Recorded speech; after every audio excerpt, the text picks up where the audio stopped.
compte n'y est pas.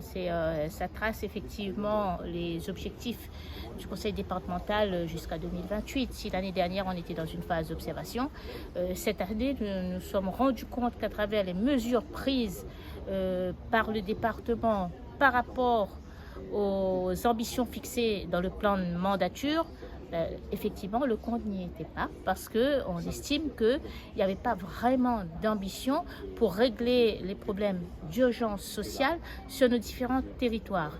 Quand on a aujourd'hui 120 000 personnes qui sont en situation d'extrême pauvreté, quand on a 337 000 personnes qui sont bien sûr qui vivent sous le seuil de pauvreté, je pense qu'il faut vraiment un plan d'action ambitieux pendant toute l'année et puis qu'on ait une évaluation tous les ans de voir qui on accompagne, combien de personnes on accompagne et combien de personnes sortent de la pauvreté. Et ça aujourd'hui on n'a pas, on affiche des résultats globaux sans entrer dans les détails et ça c'est une insatisfaction que nous avons nous au niveau de la nouvelle majorité, la minorité constructive, mais on est dans une minorité constructive. On a apporté effectivement nos contributions dans le plan de mandature. On a nous notre propre plan de mandature.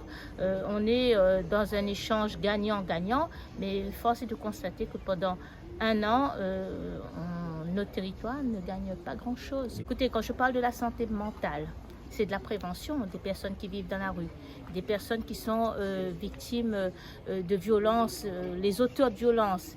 Pour moi, qui ont des problèmes, si, il doit y avoir un suivi. Quand je parle, par exemple, des enfants, et on l'a vu dernièrement dans les collèges, qui agressent les professeurs, et on dit que ce sont des enfants qui sont psychologiquement déstabilisés, qui font un suivi derrière, qui a pas de psychologue, qui n'a pas de psychiatre. Dans les prisons, on relâche des personnes, des jeunes qui ne sont pas...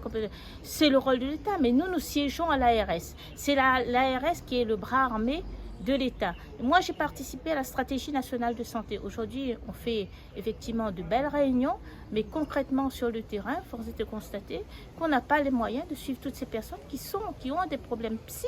Et ça, on le voit, que ce soit au niveau de l'ASE, foyer de l'enfance, les personnes qui sont les accueillants familiaux, qui sont en détresse par rapport à des enfants qui ont besoin d'un suivi. Donc nous sommes là pour alerter, pour qu'il y ait des solutions à ces problèmes psy que nous rencontrons nous tous les jours sur notre territoire. Donc c'est mon rôle aussi de conseillère départementale, c'est le rôle de mes collègues d'alerter le président sans pour autant qu'on soit dans l'opposition systématique.